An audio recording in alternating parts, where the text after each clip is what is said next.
Hello students, welcome to 14th video lecture of electrostatics. और इसमें आज पढ़ेंगे कैलकुलेशन ऑफ इलेक्ट्रिक फील्ड। हम लोग कुछ बात जो सीखे हैं उसी से स्टार्ट करें। अब अगर कोई चार्ज है पॉजिटिव तो इससे जो लाइंस निकलता है इस तरह से देखो, और यही जो लाइन है ये डायरेक्शन है इलेक्ट्रिक फील्ड का। ये क्या है? Electric field away from the charge, away from the charge सीखे हुए हैं वाला। अगर कोई निगेटिवली चार्ज पार्टिकल है यहाँ पर -q, तब यही लाइंस है सब इसमें इस तरह से आएगा, और इसे कहेंगे कि सारा लाइन इसमें टर्मिनेट हो रहा है, तो ये हो जाएगा टुवर्ड्स चार्ज, टुवर्ड्स चार्ज। ठीक है, तो इसे दो चीज़ सीखे कि इलेक्ट्रिक फील्ड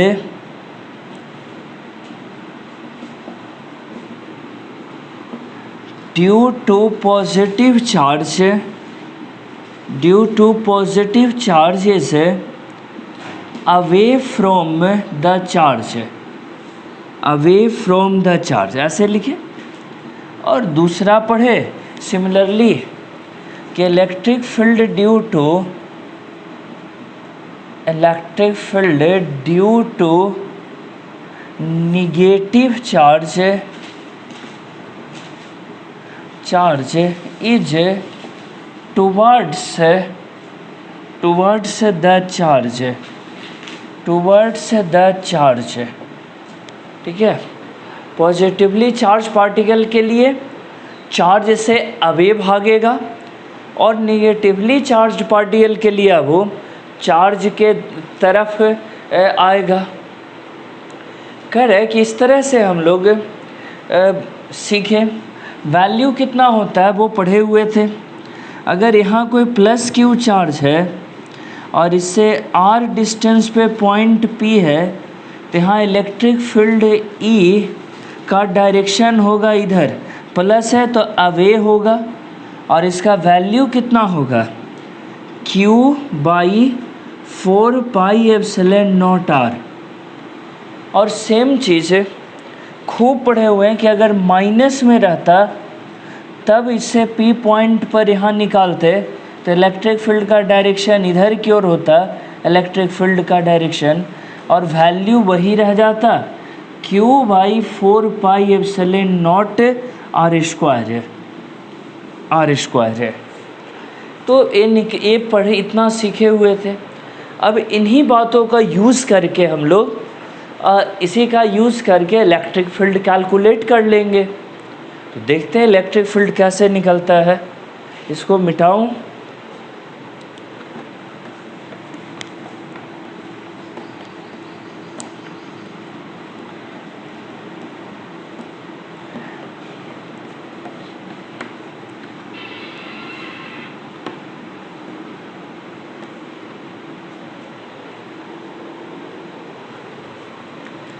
पहला होगा वो ड्यू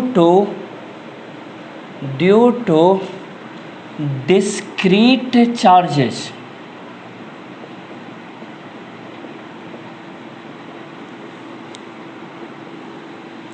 कह रहे वो कि डिस्क्रीट का वर्ड मीनिंग होता है अलग अलग। अगर चार्ज अलग अलग हो, जैसे पॉइंट चार्ज जो हम लेते हैं और अलग अलग पॉइंट पे रखा हो, उस सिचुएशन में इलेक्ट्रिक फील्ड निकालना। कह रहे इसमें मेथड 1 सीखेंगे। एक एग्जांपल ले लेते हैं। यहाँ पर ये ऐसे ट्रायंगल दिया हुआ, इक्विलैटरल ट्रायंगल। यहाँ चार्ज है Q, यहाँ भी चार्ज एक और दिया Q, ये पॉइंट है P। यहाँ पर बताना आपको कि इलेक्ट्रिक फील्ड क्या होगा, इलेक्ट्रिक फील्ड एट P। तो कह रहे कि ऐसे में ये देखो दो चार्ज है, पहला एक ये हुआ, ये दूसरा, तो ये कैसा चार्ज कहलाएगा? वो डिस्क्रीट चार्ज है, अलग अलग चार्ज। कह रहे मेथड 1 ने find the electric field at a point P due to the charges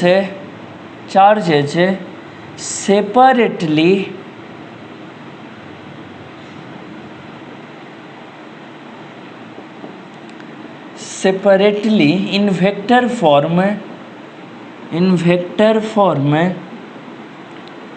and then add them बोले सर क्या लिखे? लिखा वो कि पहले दोनों चार्ज के चलते इलेक्ट्रिक फील्ड निकाल लेंगे वेक्टर फॉर्म में डायरेक्शन के साथ। देखते हैं, इस चार्ज के चलते ये 60 डिग्री है, ये भी 60 डिग्री हो गया।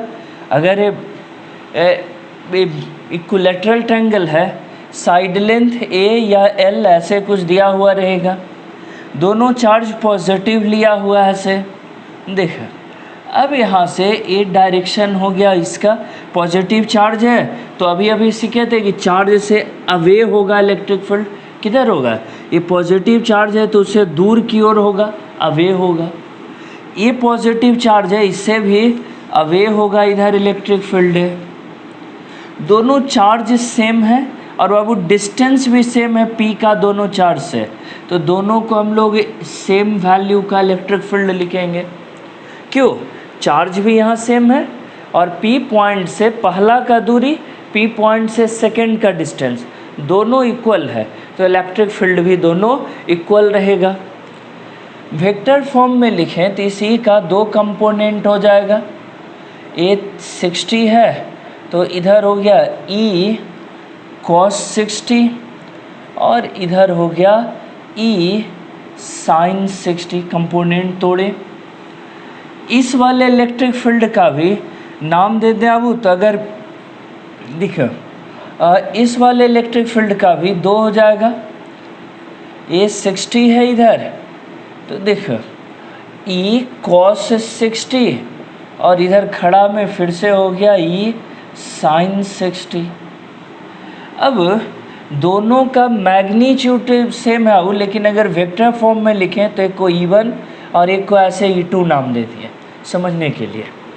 दोनों मैग्नीट्यूड सेम है लेकिन डायरेक्शन दोनों का अलग अलग है। इस चार्ज के चलते ये फील्ड है और इस चार्ज के चलते ये फील्ड, तो मैग्नीट्यूड दोनों का भले सेम है लेकिन दोनों को नाम दे दिया अलग अलग, E1 E2, तो लिखने में सुविधा रहेगा।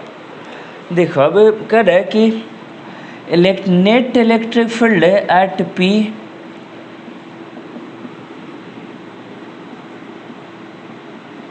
P पॉइंट पर नेट इलेक्ट्रिक फील्ड कितना हो जाएगा? तो कह रहे कि इसके लिए दोनों फील्ड E1 और E2 को जोड़ दीजिए। E1 E2 है कितना? वो यहाँ से देखिए ज़रा, E1 कितना है? ये E1 है। E1 इक्वल टू देखो E cos 60 I, E cos 60 I plus है E sin 60 J, E sin 60 J लिखिए, दिख रहा है? ठीक है। E2 कितना हो गया?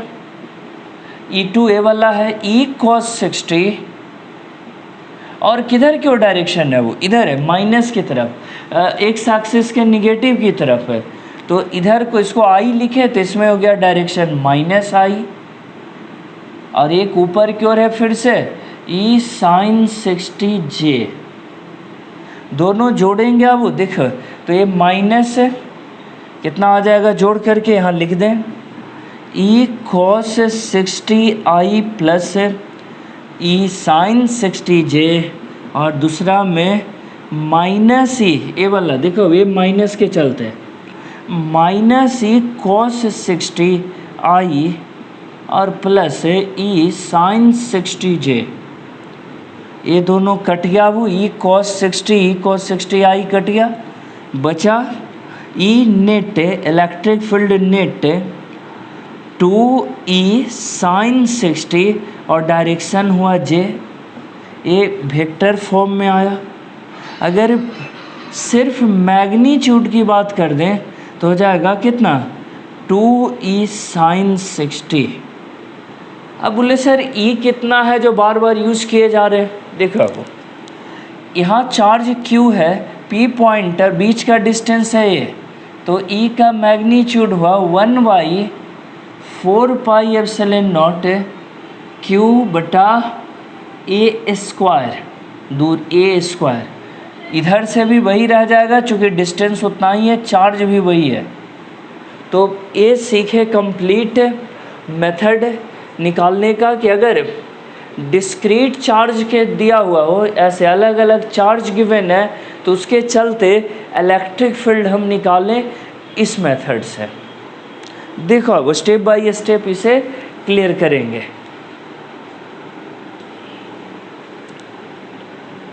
सीखे पहले एक ये दोनों चार्ज के चलते इलेक्ट्रिक फील्ड निकाल लिए।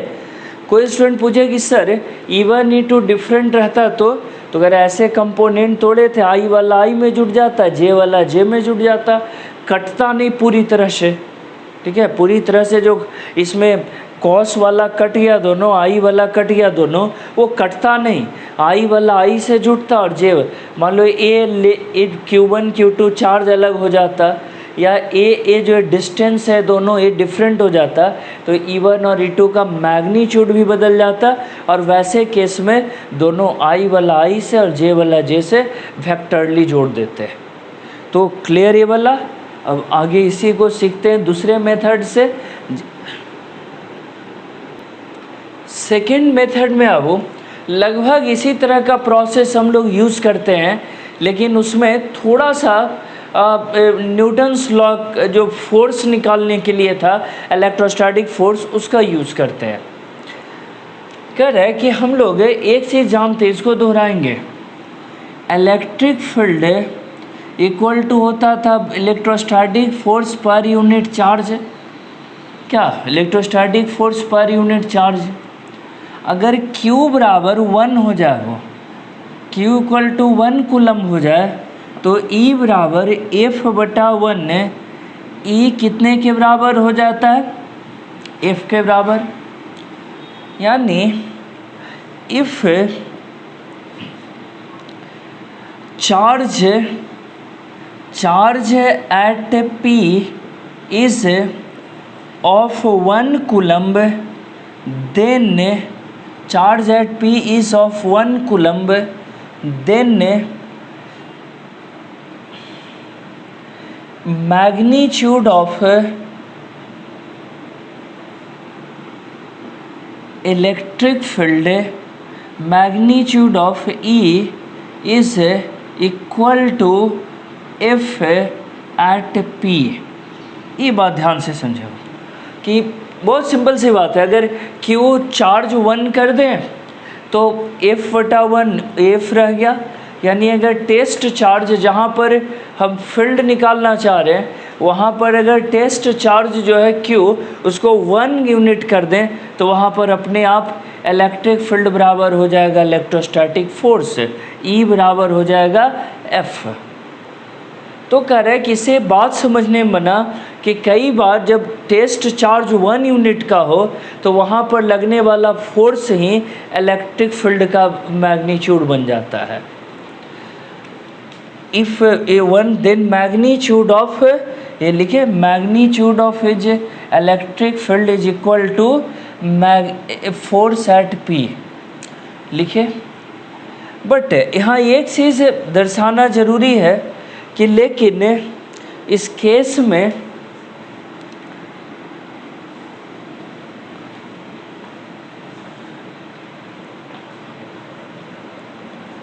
जब कह रहा हो कि कोई चार्ज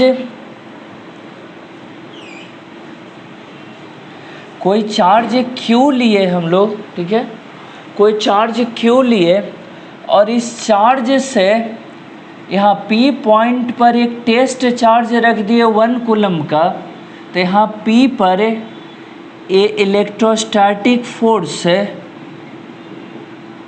इलेक्ट्रोस्टैटिक फोर्स बराबर हो जाएगा electric field in magnitude but unit remains still different. Unit remains still different. Unit remains still different. Force का यूनिट क्या रह जाएगा? न्यूटन. और जबकि इलेक्ट्रिक फील्ड का यूनिट क्या हो जाएगा? न्यूटन पर कूलम्ब. तो ये चीज़ है. बोले सर क्या बताया जा रहा है?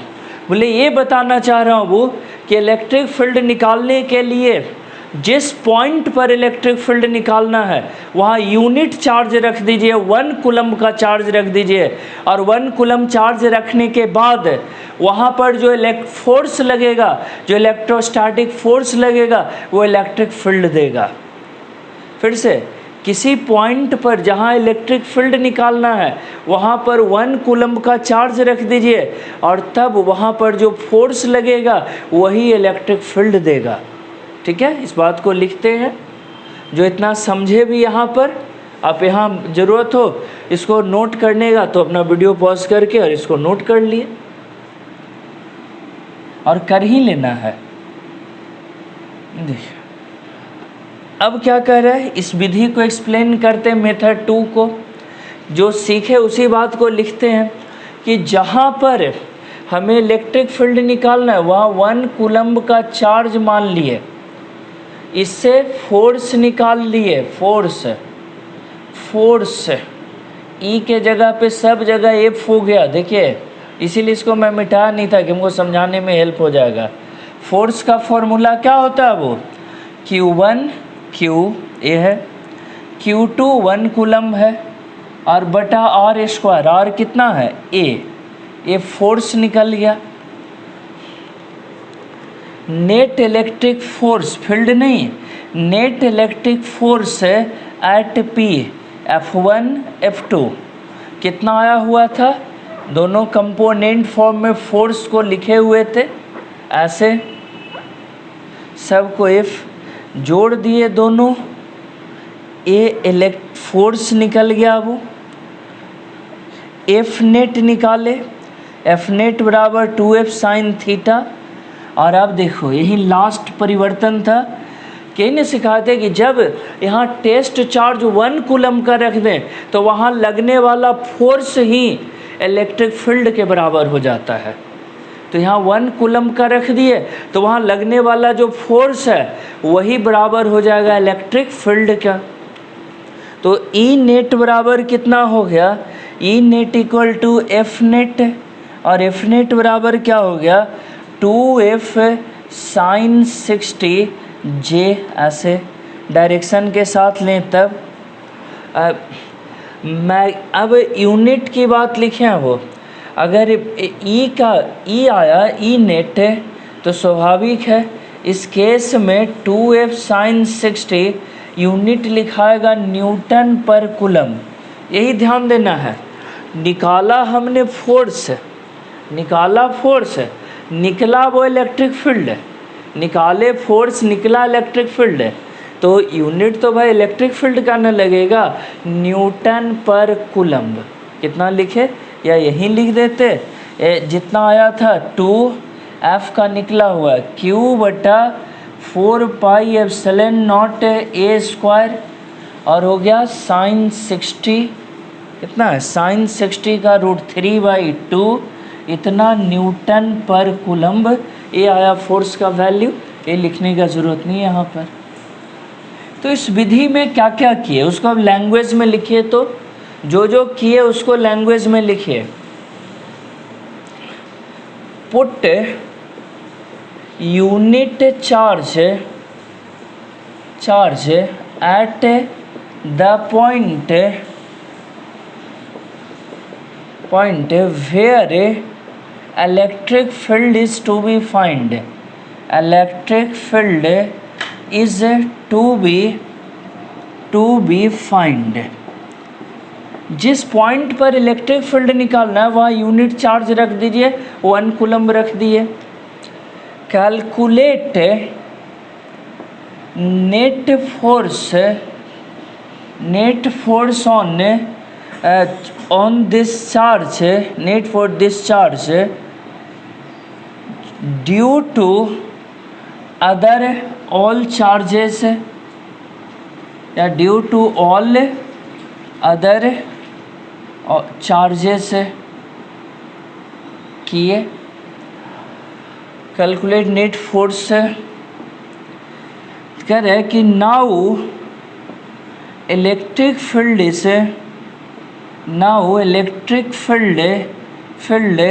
Is equal to net force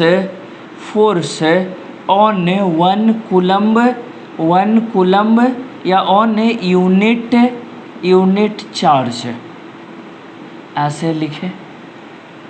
now electric field equal to net force on unit charge, net force on unit charge. जो यूनिट चार्ज है यहाँ पर जो 1 यूनिट चार्ज रखे हैं उस पर जो नेट फोर्स होगा वही जो है इलेक्ट्रिक फील्ड का वैल्यू